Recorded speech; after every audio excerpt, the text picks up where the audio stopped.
Salut tout le monde! Aujourd'hui, petite vidéo chill à la cool, on teste encore un nouveau format, j'essaie de vous proposer des choses un peu différentes. Là on va se faire un petit story time en réponse à une question qu'on me pose très souvent, comment je suis devenu tatoueur? Qu'est-ce qui s'est passé pour que j'en arrive là? D'où ça m'est venu? Est-ce que j'ai fait des études pour ça? Et comment j'ai réussi à me faire une place? Mais avant ça, générique.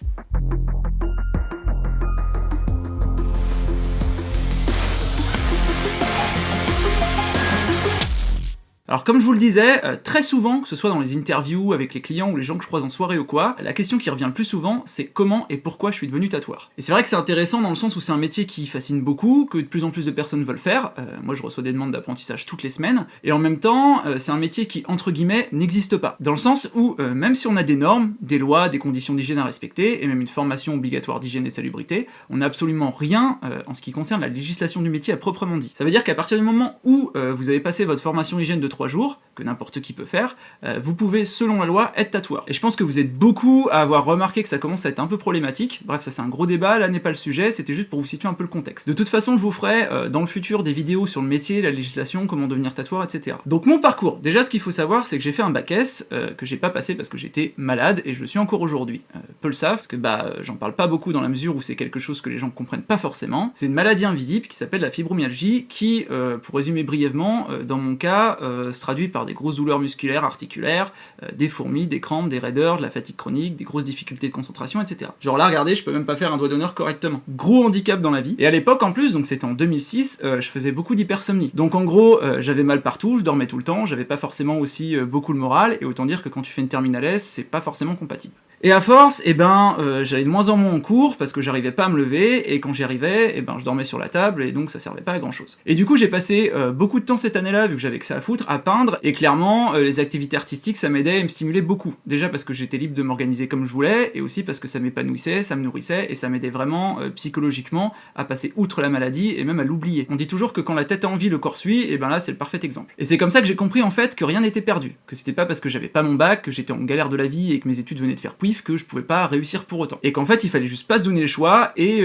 faire quelque chose que j'aimais pour pouvoir avoir la force et l'envie de le faire. Comme beaucoup, j'étais passionné par la musique, et on était à fond dans la période de crise où l'industrie de la musique était en plein chamboulement. À l'époque, il n'y avait pas de streaming, c'était vraiment le téléchargement illégal face à la vente de disques et le début des ventes dématérialisées, et donc il y avait de nouvelles choses à faire et à réinventer. Du coup, à 18 ans, et avec l'aide et les encouragements de mon père, j'ai créé mon label qui, on va faire la version rapide parce que sinon on n'a pas fini, était basé sur les licences libres. Et donc le concept, c'était d'offrir une partie de la musique gratuitement pour faire connaître l'artiste plus facilement, et du coup, encourager, donner envie au public d'acheter le reste en proposant des produits qui étaient plus travaillés qu'un simple CD, qui donnaient envie de donner de l'argent aux artistes, et aussi les motiver à bouger leur cul en concert. Alors aujourd'hui, ça paraît totalement obsolète parce que tout a encore changé avec le streaming, mais pour l'époque c'était quand même assez audacieux et ça avait quand même pas mal fait parler. Ensuite, à côté de ça, je faisais aussi d'autres choses, du management, du tour management, j'étais beaucoup sur la route, j'ai aussi pas mal travaillé aux radios, big up aux copains de la grosse radio d'ailleurs, et j'ai même fait très brièvement, l'espace de quelques mois, attention, de la coiffure. Ça c'était juste après le bac, parce que mon père voulait absolument que j'ai un diplôme au cas où. Voilà, ça c'est l'anecdote qui fait beaucoup rire les potes, ça aussi y en a pas beaucoup qui le savent. Bref, alors clairement, la musique, j'avais pas choisi le secteur le plus rentable, je gagnais très peu d'argent, mais ça m'a vraiment permis en fait de me mettre sur les rails de la vie et faire énormément de rencontres qui m'apportent encore beaucoup aujourd'hui. Et forcément, quand on traîne beaucoup dans les milieux alternatifs comme ça, on croise pas mal de tatoués, et à un moment ça commence à nous chauffer. Et quand j'ai eu 20 ans, c'est là que j'ai eu envie de me faire mon premier tatou, et du coup j'ai débarqué chez L'Homme Illustré à Passy-sur-Eure, qui est un studio monument du tatouage français, c'est marqué dessus d'ailleurs, maison fondée au XXe siècle, et là j'ai chopé le virus. C'est pas que j'avais envie d'être tatoueur, mais j'adorais tout ce qu'il y avait là-bas, que ce soit le tatouage en lui-même, l'univers, l'ambiance, les gens, les odeurs, il y avait une âme, il y avait tout le temps plein de gens qui passaient, il y avait de l'échange, de l'humain, etc. Et en fait, dès que je bossais pas, j'allais là-bas tellement je m'y sentais bien, et pendant que Pascal, qui m'a fait mes premiers tatous, et les gars étaient en train de bosser, on discutait, je filais un coup de main, il y avait vraiment un truc, une énergie, un échange. Et c'est d'ailleurs là-bas, à cette époque-là, que j'ai rencontré Sybarit, et on s'en doutait absolument pas à ce moment-là, mais peu de temps après, j'allais devenir tatoueur, et 6 ans plus tard, en 2015, il allait devenir mon apprenti. Alors, comment c'est venu tout ça? Un soir en 2009, j'étais chez moi dans ma chambre, alors je sais pas, je devais incroyablement me faire chier, mais j'ai eu envie de me tatouer. Donc j'ai pris une épingle dans le mur, une vraie, elle tenait un poster, que j'ai désinfecté avec un briquet, 2 langues de stylo, et puis voilà. Ne faites surtout pas ça. Non, parce que voilà, quand je vous dis à chaque vidéo de pas faire n'importe quoi, c'est justement parce que je l'ai fait. Donc j'ai eu de la chance, j'ai pas perdu mon pied, du coup qu'est-ce qu'on fait quand on a de la chance? On cherche encore plus la merde. J'ai donc commandé un kit débutant, chose qui ne devrait pas exister, enfin des machines de merde quoi, tout en sachant que c'était c'était des machines de merde. Le but là, c'était pas de devenir tatoueur ou tatouer qui que ce soit, je voulais juste, c'était de la curiosité, me tatouer pour voir ce que ça faisait. Et là, il s'est passé un truc. Si vous voulez, quand j'étais gamin, je dessinais un peu, mais j'avais pas persévéré parce que le crayon, le papier, c'était pas mes outils. Encore aujourd'hui, ça peut paraître dingue un tatoueur qui dit ça, mais c'est quelque chose que j'aime pas. Je suis pas à l'aise, je suis pas patient avec ça me parle pas. J'aime m'exprimer graphiquement, mais pas avec ça. J'aime pas les rendus, je pense aussi que ça va pas assez vite pour moi, et du coup je peux pas coucher directement ce que j'ai dans la tête. Et quand j'ai eu la machine de tatou dans les mains, vraiment d'un coup le monde s'est éclairé, parce que je me suis rendu compte que pour le coup, ça c'était mon outil, c'était mon support, et vraiment j'avais cette sensation qu'avec ça, je pouvais faire ce que je voulais, avoir les rendus que je voulais. Et à partir de là, comme on dit dans le sud, le cochon était dans le maïs. Et du coup j'ai fait tout ce qu'il fallait pas faire, même si ça a bien marché pour moi, plutôt que de prendre le temps de faire évoluer mes créations et chercher un apprentissage dans un studio, j'ai commencé à tatouer des potes chez moi, dans des conditions très moyennes, et bien que la volonté de faire les choses le plus proprement possible était là, c'était clairement pas optimal, et bien entendu je rappelle que c'est totalement illégal, dégueulasse et dangereux de faire ça. Et si des gens qui se disent professionnels vous proposent ça, vraiment fuyez. Bref, je vous mets là en cadeau pour que vous puissiez rigoler un peu mes 2 premiers tatouages. J'ai des potes aventurières, on applaudit bien fort Virginie et Mélanie. D'ailleurs, dites-moi en commentaire si vous êtes plus team Virginie ou team Mélanie. Je précise qu'on est toujours amis, même si on se voit pas souvent et qu'on est un peu loin. D'ailleurs, au final, ça va, je me rends compte en vous les montrant que les premiers étaient pas les pires. À l'occasion, je vous en sortirai d'autres, vous verrez, c'est un peu plus... Sinon, je fais une parenthèse, mais vraiment, j'insiste, ne faites pas ça. Je sais que c'est super hypocrite de dire ça, et que beaucoup de tatoueurs de l'ancienne et de la moyenne génération comme moi ont commencé comme ça, mais non. Bon, déjà, à mon époque, on commençait à plus trop avoir d'excuses, mais là, maintenant, vraiment, avec toutes les infos qu'il y a, le nombre de salons qu'il y a, si vous voulez être tatoueur, à partir du moment où vous faites les choses dans l'ordre, que vous êtes bosseur, que vous avez le niveau et la patte qu'il faut en dessin pour faire ce métier, vous aurez pas de difficulté à trouver un apprentissage. Et si vous trouvez pas, c'est que vous êtes pas encore prêt ou pas fait pour ça. Parce que même si les places sont chères et que beaucoup de gens veulent faire ce métier, des vraies pépites qui ont vraiment le niveau pour casser la baraque, il y en a pas tant. Quand on en croise une, on la prend, même si on peut pas, quand on voit un réel potentiel, on fait en sorte de l'aider à se développer avec nous ou quelqu'un d'autre. Voilà, si vous devez y arriver, vous y arriverez, donc il n'y a aucune raison de prendre des raccourcis. Faites les choses bien, soyez patient, vous évoluerez beaucoup plus vite, vous serez beaucoup plus respecté par les autres, et surtout, vous mettrez pas en danger vos clients ou vos potes. Choper une hépatite, un staphylo ou autre, c'est pas rigolo du tout. Donc moi perso, j'ai très vite compris que c'était pas un bon bail du tout de tatouer mes potes sur un matelas cellophané dans ma chambre, que ce soit sur le plan hygiénique ou même en matière de crédibilité pour le jour où j'allais avoir de vrais clients. Et c'est là que j'en ai causé à mon père, qui est un peu tombé sur le cul en mode quoi, du tatouage, mais c'est quoi cette nouvelle lubie, Michael? Parce qu'à ce moment-là, en fait,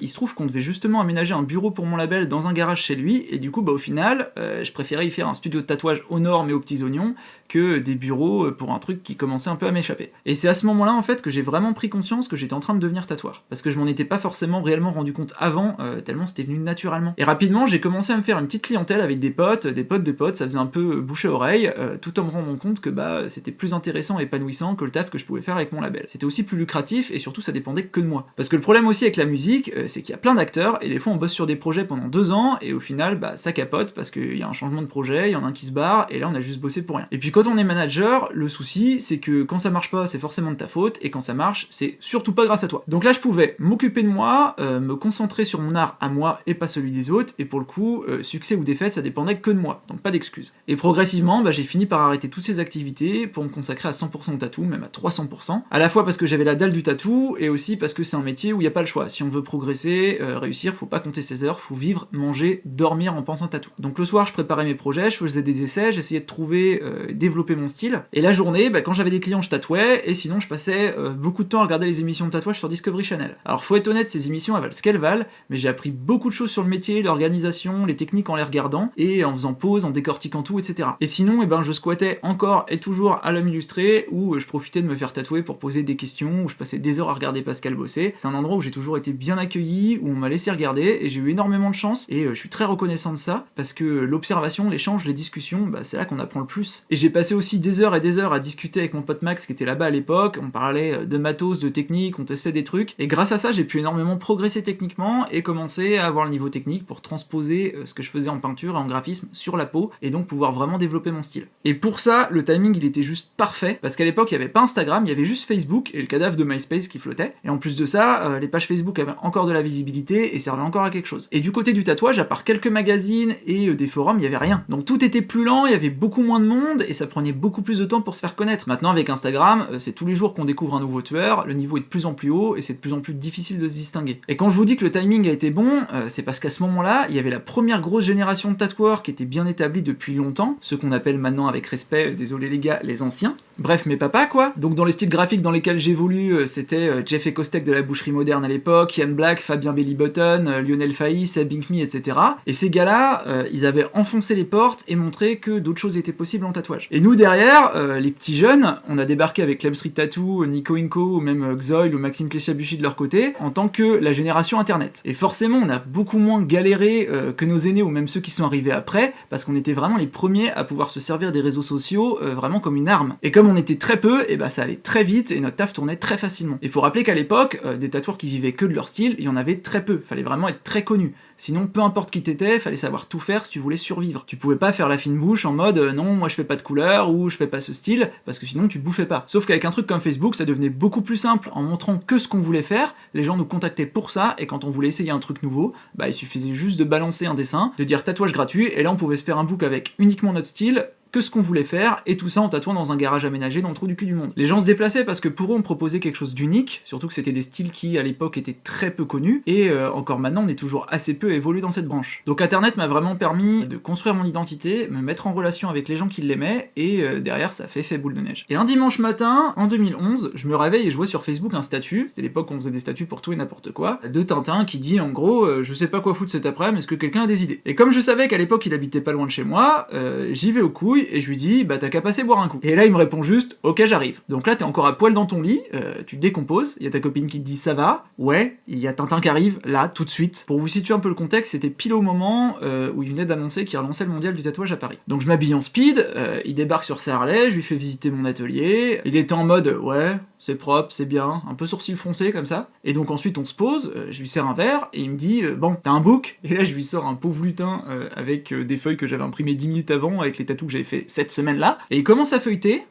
et il dit rien. Il bouge un peu la tête comme ça, et là d'un coup il me sort un truc qui me fait halluciner, et qui me fait encore halluciner aujourd'hui, et qui était totalement gratuit et sorti de nulle part, c'est « Je te promets rien, mais tu devrais postuler au mondial, ça serait cool qu'on ait des jeunes ». Et là moi je suis en mode d'accord. Je rappelle qu'à ce moment-là, j'ai seulement 2 ans de tatouage dans les pattes, que je suis un bébé, que le mondial c'est vraiment un endroit où il y a des mecs qui sont des légendes depuis 20, 30 ans voire plus, et là lui il est là avec son jus de pamplemousse, à me proposer ça alors que je lui ai rien demandé et qu'à aucun moment j'aurais eu la prétention de me dire que j'avais ma place là-bas. Bon bah là, autant dire qu'à peine il était parti, j'avais déjà envoyé le mail et 2-3 mois après, j'avais eu une réponse favorable. Truc de malade. Et du coup, bah moins d'1 an après, on y était. Je dis on parce que pour le coup, Clem et Nico étaient là aussi, et avec Noka et 2-3 autres sur cette édition, sans rire je dis peut-être une connerie, mais je pense qu'on était vraiment une poignée de tatoueurs à avoir moins de 10 ans d'expérience. C'était complètement what the fuck, on était comme des gosses à Disney, moi j'étais à côté de Saba Mulner, en face il y avait Volko et Simone.